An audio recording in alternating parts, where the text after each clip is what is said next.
actually, when you try to push that with a piercing arrow, it's gonna hurt.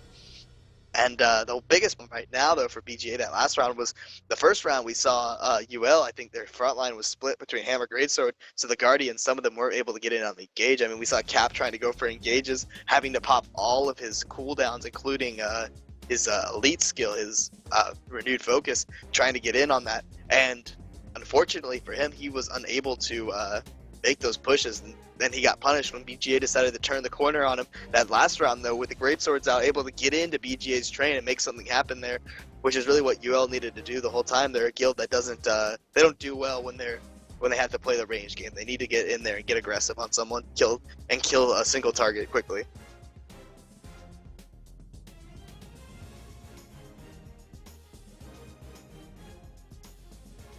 But BGA, I mean, if you're them, you gotta sit back and consider.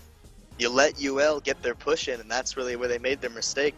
If you're gonna run this kind of comp where you don't want to where you want to play the range game, you can't let the enemy actually push on you as effectively as they were doing. Yeah, you gotta secure that center control of the OS and actually push them against the corner, or actually fight for the scene of the OS where you have room to maneuver around, not just get caught up in that corner. Check out this warrior. Daenerys Targaryen, look. I'm changing fashions of us. So, waiting on the next round, I think we'll have a while for banner. Actually, we might not have that long for banner cooldowns. The round lasted so long that I think they'll be up soon. However, they may take the maximum time given to them.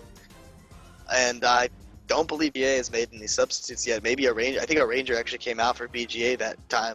And so they're going to switch someone else in for him in his place. But both sides came prepared for the heavy range pressure comp. Both sides doing their homework, and they're ready to go, ready to pirate ship if they have to. But it looks like neither really wants to, right? Last round, BGA actually got really aggressive at points when they had to.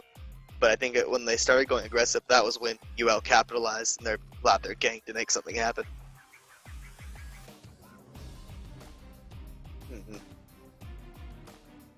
So now that I've given all the analysis I can, are you Whitehelm?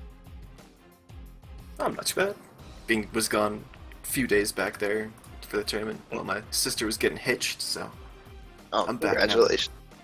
Yeah. You know what we need to do? Nice. We need to pick. We need to get married? No, we don't need to get married. Oh, okay. You're not my type. But we need to get we need to figure out the caster team for the finals, or the finals night, or whatever it'll end up being, or however it'll end up being done. We need to have like a pro as possible production with a skilled squad as far as Guild Wars 2 GD casters go, which obviously is very amateur. I mean, if we can just get, go straight up all out, go for like the 15-man like casting I booth. I really do want the 15-man casting team. Everyone gets like everyone gets in here. Odinsu. Everyone gets 10 seconds to talk. That would get be Kyle in here for the face cam. Kyle with the face cam on. Could have Hurix make a guest appearance if he's not playing in the finals, which is a possibility. We'll find out tonight how that's going to go down. Only one team from SOS can get in, IX or GS, and it's really going to come down to how both guilds perform against BMO and both guilds perform against him. And not to say anything bad about GS actually only has him and BMO and IX. Not to say anything bad against TFA. Actually, it's very important. IX has a few more tougher matches right now than GS. GS has gone ahead, played through their tough matches, except for him and BMO. But it looks like I honestly, you can expect to see IX 7-0 the Guild Unknown unless they pull something out, but that we don't expect. But TFH, that might be tough for IX, and so will BMO and him. Both will be a struggle for them. And, well, not a struggle, but it'll be definitely an even match. And so we'll have to wait and see who will win that SOS bracket. Same with, I right now, BMO's a little bit ahead, just because TFH has the 1-6 to GS. I don't know how many points are one round again? 13:30 is the time.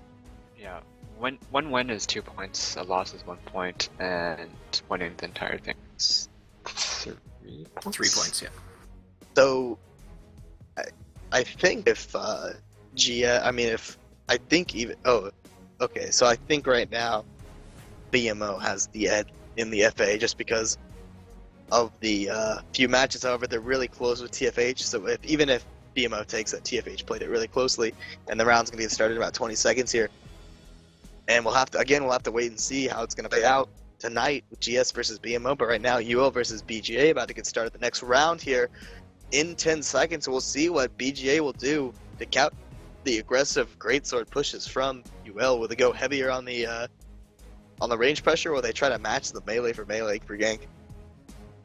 All right, well, the round getting started. Sides getting their stealths up. That stealth engage so popular right now, and it cast itself funny. And now Cap leaping into BGA. BGA forced off to the side here, trying to play it careful, but Cap not really letting them, making his aggressive pushes, empowering in their face, and the gank right behind BGA. BGA seems to be a little bit sandwiched right now. It looks like off to the side, a Thief almost getting caught. He had to use his refuge very early. Cap pushing into BGA right now. BGA pushed into that corner of UL starting side. UL with the advantage right now. One UL player actually down to the back. BGA trying to secure it. However, the UL gang, the 5-man gank actually on top, or the 4-man gank on top of it to finish to get him back up, and another player down for UL right now. Looks like a warrior, and they're going to try to get him back up with the hard res. They had to drop a banner there because of the damage coming down. It's too much to sustain it, and now BGA going back, trying to get an empower off, and we see Lich is up right now for UL, keeping BGA from pushing, and Cap looks to make a move here, going in with the rest of his front line a little bit behind him. He's on the offensive right now, pushing BGA back into their corner, and the Liches go up for both. Actually, Liches go down right now for UL, and Liches go up for BGA. However, BGA in that corner starting to collapse a bit and having to use a lot of resources to get their team back up, and a lot of damage going down right now from the range push from UL. 3 BGA are down. They do keep getting back up. However, it's only a matter of time until they're double down, and that's going to be a lot of banners used, and still BGA players are down. They're pushing ahead, and 2 BGA players down. However, Cap down on top of that's a rally war. Right now, Cap going to win the rally war with the rest of his team. They get their empower off right immediately off the bomb. Very low right now. Another BGA player, Necro down. The Rangers doing work right now for BGA. And now we're going to see for UL, now we're going to see BGA start to collapse here in the tunnel. However, UL losing players at the same time, another BGA player going down. He actually gets back up. They're trying to secure that kill. It's a warrior and another BGA player down in the back of the tunnel. It's a Necro. They're going to finish him off. Looks like the Ellie getting focused by the Rangers right now, and he's trying to get behind a wall of reflection. Ooh, one of the players from UL, Thief, went a little bit too deep, going for that Ellie. He gets caught. However, he's going to get cleaved out here. It looks like, I know he goes into stealth, and it might be a rally war right now.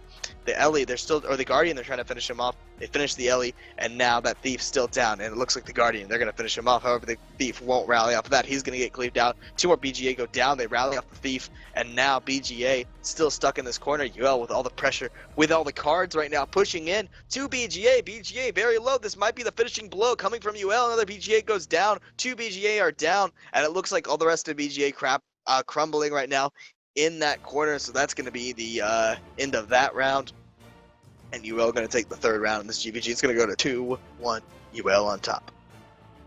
BGA almost actually kind of had a bit of a comeback there, where they had, I think, 2 or 3 downs sitting over here right next to the pawns, but their melee pushed up and they downed 2 of UL's melee, including Cap right here, but unfortunately just not able to win the Wally.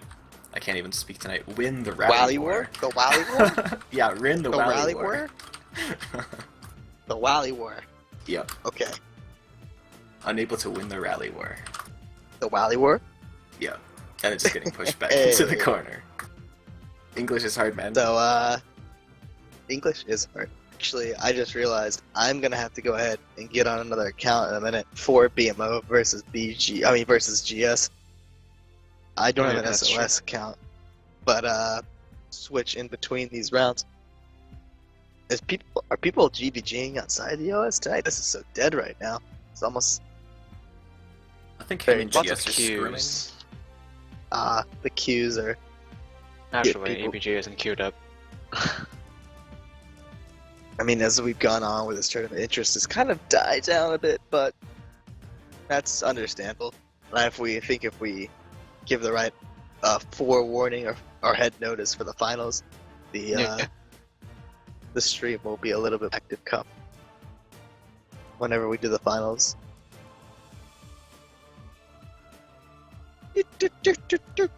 All right, so the next round, still waiting on a time right now. and we'll get that soon. We'll get this. I think we'll get this started with the 4th round of BGA versus UL. UL looking to take a 3rd round. BGA looking to even it out at 2-2. I'm hoping BGA. I think they might be able to do something differently next round. We'll wait and see. UL getting a little bit more aggressive, switching to those great swords, able to make the adaptations they needed. And it just shows that through fighting all these, having to like actually prepare against these guilds, that a lot of guilds have discovered that just preparing ahead of time is a really good way to do a lot better. And a lot of guilds are learning that, learning the preparation steps that GVG takes outside of the actual. In Whitehelm, you know what I'm talking about. Outside of the actual GVG, but watching the film of the other guild, figuring out what they're doing, and adjusting your own style accordingly. And even just going through all of your own players' stuff between rounds, making sure everybody's like giving everybody tips on what they need to improve on. And what you guys can improve on as a group. Asking people in the middle of rounds what the other team is doing, figuring it out mid-round as well. I mean, we've seen that's the one thing I think a lot of guilds have really been able to become not masters of, obviously, but become more adept at is adjustments and learning about opponents as a big part of GVG. It's not just running your same comp. I mean, obviously you want to start off with what you want to run, but you also want to figure out what they're doing and adjust yourself accordingly, which is something I think a lot of guilds, especially newer guilds to GVG, struggle with, is making those kind of adjustments. Yeah, learning how to adapt on the fly and adapt to what your opponent is putting in front of you is a really strong thing, which I'm actually kind of looking forward to, especially in the finals, to see how what it looks like will be IX and him, because I know both of them have been preparing some pretty interesting strats. Alright, so 6-0-0. In all seriousness, either you play CS? Casually? I played like a metric ass ton of CS 1.6, but I don't know how to play that game, but I got it last night. Yeah, someone teach me.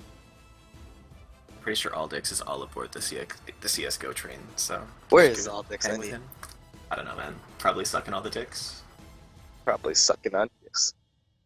Classic Aldix. Alright. The next round getting started in about 30 seconds from now. 30 seconds. Yeah, boys. Alright, UL, I think they're gonna... I like Delta Blast from them. No focuses. Now they used to use the focuses, not anymore. And I think BGA, they don't do the focuses either. So 10 seconds to the round starts here. And we'll wait and see who is gonna take the 4th round of tonight's GVG. I'm so mad that leap thing. Alright, so now I'm just talking. And the round getting started here, BGA pushing forward. UL actually decided to stay on their side, no stealth. Then BGA getting the early engage off on UL. UL looks like they got caught like a deer in the headlights at the beginning there. A rough start right now for UL, trying to get in power. BGA not letting them. One BGA player down, though. In the middle of that, they're trying to get him back up. He's going to get back. Oh, he's still down. He's going to get cleaved out there by UL. So UL turns the rough start all around, and they're able to generate a down early on, waiting for BGA to come to them. And it looks like Cap now pushing forward. I don't know if they're back. I think they may be back on hammers, and that might have allowed them to get that. They wanted BGA to come to them now after they've sort of like turned this GVG to more of an aggressive style rather than a pirate ship, which BGA was prepared to do for the hammers. And actually, though, they still have the greatswords out, but they're letting BGA come to them, playing that style right now. BGA doing just that. Their melee a lot low right now. One BGA player down, trying to get away from the UL pressure. The UL pressure too great. However, UL does almost lose a player there. The banner coming down at the last second to save him. The poison cloud not going to keep him down. He is going to stay back up, and UL never going to give him up. And now UL pushing into BGA. BGA 2 players down right now, and it looks like just running around, but UL is going to hurt them. And another BGA player going down. UL popping the liches on top of him, and he is he's still down actually. UL not finishing that off, and so BGA trying to get the hard res. However, UL trying to capitalize on the player going down. Another player off to the sides of Thief. UL Rangers on top of that, finishing him off, and we see UL Cap is actually down right now. BGA making the push, trying to finish him off, trying to kill the driver here. Another player down for BGA though, so they're not able to make that push. That hard res finally gets Cap up. He was down for a really long time for the rest of his players.